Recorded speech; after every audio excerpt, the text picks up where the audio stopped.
तो special theory of relativity में आज हम बात करेंगे द रिलेटिविटी ऑफ लेंथ, जो हम आइंस्टाइन की स्पेशल थ्योरी ऑफ रिलेटिविटी के पास्टुलेट्स हैं, जिसमें specially the speed of light postulate जो है उसके कॉन्सिक्वेंसेस को जो हम देख रहे हैं, तो उनमें एक और इम्पॉर्टेंट कॉन्सिक्वेंस जो है वो रिलेटिविटी ऑफ लेंथ है। और ये भी एक तरह से रिलेटिविटी ऑफ टाइम जो था उससे डिराइव्ड है। यानी अगर लाइन आपके पास लेंथ रिलेटिव इसलिए है कि आपके पास टाइम रिलेटिव है, क्योंकि हमने शुरू में ये बात की थी कि स्पेस और टाइम आपस में इंटरवोवन है, वो एक तरह से जुड़े हुए हैं। यानी we live in a 4 dimensional space time, जिसमें से 3 डायमेंशन स्पेस की हैं और 1 डायमेंशन टाइम की है। तो स्पेस और टाइम इक्वल फुटिंग पे चलते हैं और ये एक दूसरे के अंदर जम हैं। आप ये नहीं कर सकते कि आप टाइम को तो इफेक्ट करें लेकिन स्पेस उससे बच जाए। तो अगर आप टाइम को चेंज करेंगे, टाइम के अंदर कोई तब्दीली आएगी तो वो इफेक्ट करेगी स्पेस के अंदर।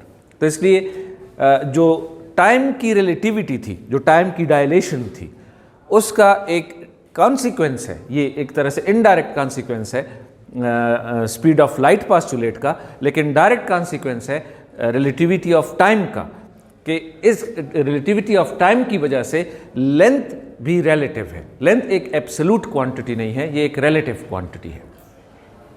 यानी अगर हमारे पास 2 ऑब्जर्वर्स होंगे और वो रिलेटिव मोशन में होंगे, specially if one of them is moving with a very high speed, although uniform speed है लेकिन बहुत हाई स्पीड के साथ मूव कर रहा होगा, तो इनके दरमियान लेंथ का जो इंटरवल है उसके ऊपर कंसेंसस नहीं होगा। एक कहेगा लेंथ की एक मेजरमेंट देगा तो दूसरा ऑब्जर्वर लेंथ की दूसरी मेजरमेंट देगा। ठीक है, ये एक दूसरे के साथ एग्री नहीं करेंगे, बल्कि अगर एग्री करेंगे भी तो एक की लेंथ में और दूसरी की लेंथ में फ़र्क होगा और वो किसी ट्रांसफॉर्मेशन के थ्रू होगा। एनीवे, अब हम देखते हैं।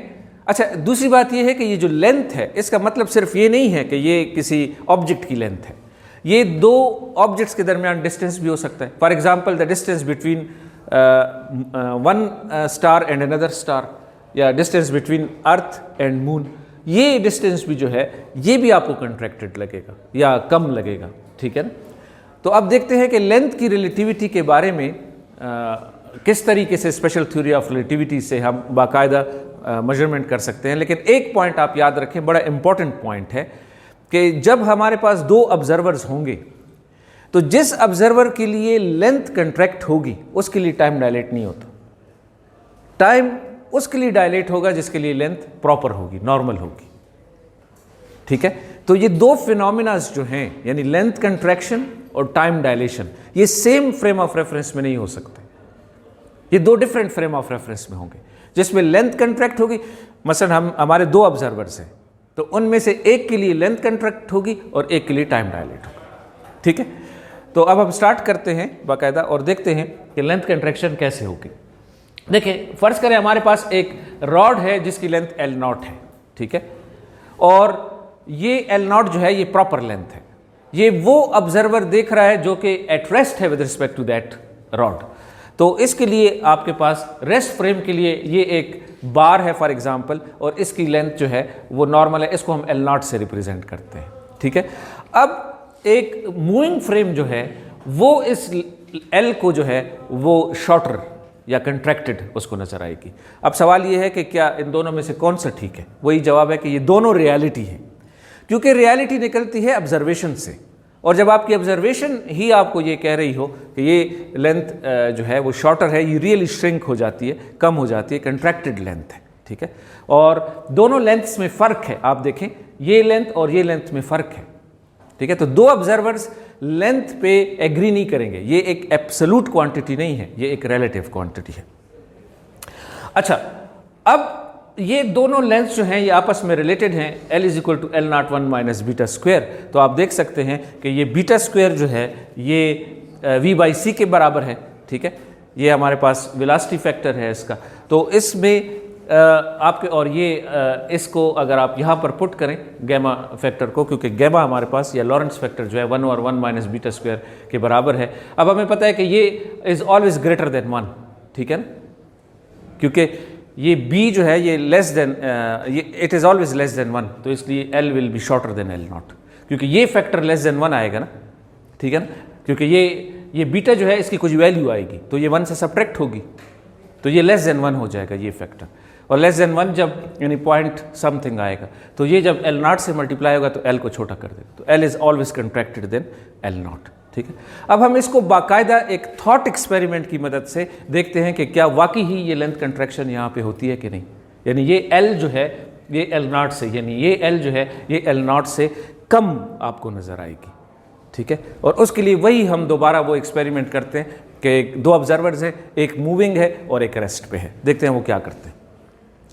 लेट्स से हमारे पास ये 2 ऑब्जर्वर्स हैं और at rest with respect to platform हमारा पहला ऑब्जर्वर है, और वो इस प्लेटफॉर्म की जो लेंथ है वो l नॉट मेजर करता है। अब जो ऑब्जर्वर, यानी इज्यूम करें कि एक ट्रेन मूव कर रही है, ट्रेन का केबल मूव कर रहा है और एक ऑब्जर्वर प्लेटफॉर्म पे खड़ा है और वो प्लेटफॉर्म की लेंथ मेजर कर रहा है, ठीक है। फर्ज करें प्लेटफॉर्म यहाँ से शुरू होता है, यहाँ से शुरू होता है और यहाँ पे ख़त्म होता है, तो जो ऑब्जर्वर प्लेटफॉर्म पे सड़क पे खड़ा है रेस्ट पे, वो जब इसकी लेंथ देखा तो l नॉट देखा, ये एक प्रॉपर लेंथ है, राइट, प्रॉपर लेंथ है, यानी उस फ्रेम में लेंथ है जिसमें आप खड़े हैं और रेस्ट पे है, यानी प्लेटफॉर्म आपके हिसाब से रेस्ट पे है।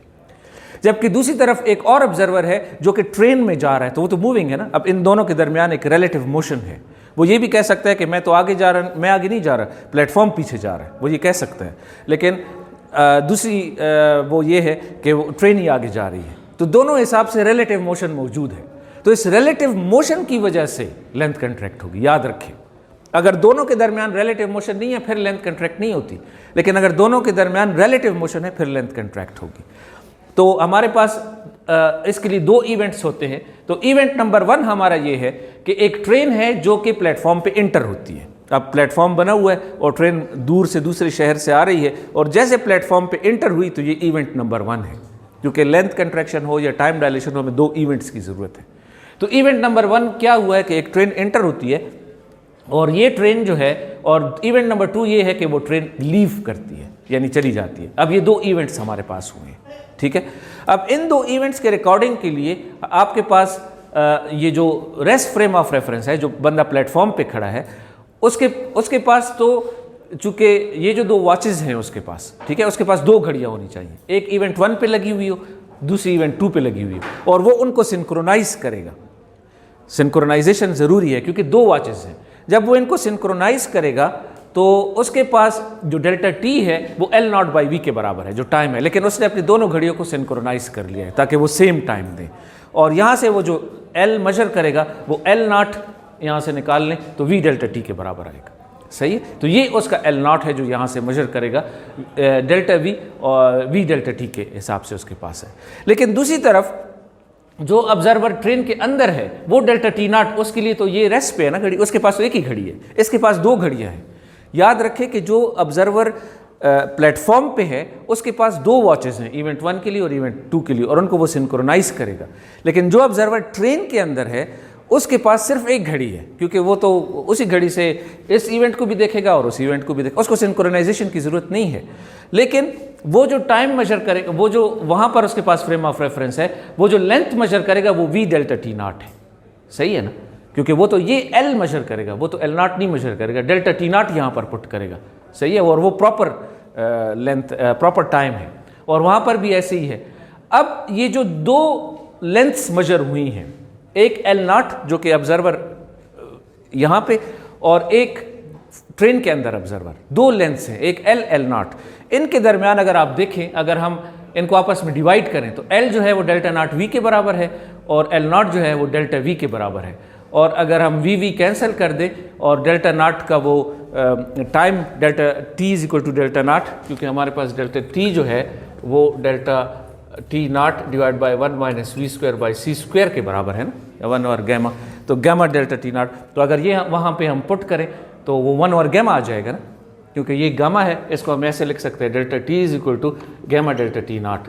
तो यहाँ से delta T by delta T nought जो है ये 1 और गैमा आता है, तो वहाँ पर आप देखें तो l बाई एल नॉट आपके पास, क्योंकि डेल्टा टी नॉट ऊपर है ना, तो इसलिए 1 और गैमा आ जाएगा आपके पास। ये आपके पास 1 is equal to gamma delta T nought over delta T, या 1 over gamma is equal to delta T nought over delta T, ये आपके पास आ जाएगा। तो इसमें आप पुट करें तो आपके पास वो लेंथ कंट्रैक्शन का फार्मूला आ गया। देखें L is equal to L nought by B. लेकिन अब देखें ये इस में डेल्टा टी नॉट जो मूविंग ऑब्जर्वर है उसके लिए डेल्टा टी नॉट है, यानी प्रॉपर टाइम है, लेकिन लेंथ इसके लिए प्रॉपर है, ये नॉर्मल लेंथ है। जो ऑब्जर्वर प्लेटफॉर्म पे खड़ा है वो कंट्रैक्टेड लेंथ नहीं देख रहा, कंट्रैक्टेड लेंथ तो ये देख रहा है क्योंकि इसका टाइम फास्ट है, प्रॉपर टाइम तो फास्ट है ना, इसका टाइम डायलेटेड है, डेल्टा टी तो डायलेटेड है ना। जब इसके लिए टाइम ज्यादा है तो इसके लिए आप देखें कि लेंथ भी प्रॉपर है, यानी नॉर्मल लेंथ है। इसके लिए टाइम कम है, यानी फास्ट टाइम गुजर रहा है, टिकिंग स्लो, तो इसके लिए फिर लेंथ भी कंट्रैक्टेड है। यानी यूं समझ लें कि जब लेंथ और टाइम तो आपस में जुड़े हुए हैं, एक ऑब्जेक्ट ने यहां से यहां तक पहुंचना है तो अगर टाइम ज्यादा है तो वो पहुंच जाएगा, और अगर टाइम कम है तो फिर लेंथ उसके लिए कंट्रैक्ट हो जाती है, तभी तो वो पहुंच पाएगा ना। लेंथ उसके लिए अगर कंट्रैक्ट ना हो तो कम टाइम में कैसे पहुंचेगा। अगर एक पॉइंट से दूसरे पॉइंट पे जाना है और टाइम कम है तो लेंथ कंट्रैक्ट हो जाएगी ना, लेंथ कंट्रैक्ट हो गई तो उस टाइम में पहुंच पाएगा, कम टाइम में पहुंच पाएगा। और लेकिन अगर लेंथ ज़्यादा है फिर उसको टाइम ज़्यादा चाहिए तो टाइम डायलेट हो जाता है।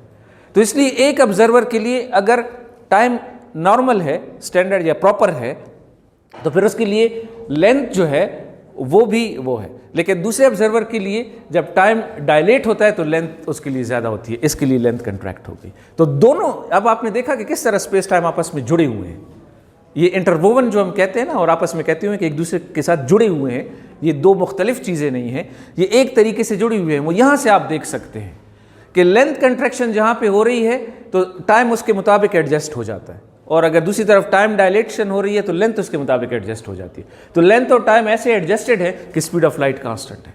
अगर आप इनको इस तरह एडजस्ट ना करें तो फिर रियलिटी, तो वो रियलिटी सेम है दोनों ऑब्जर्वर्स के लिए।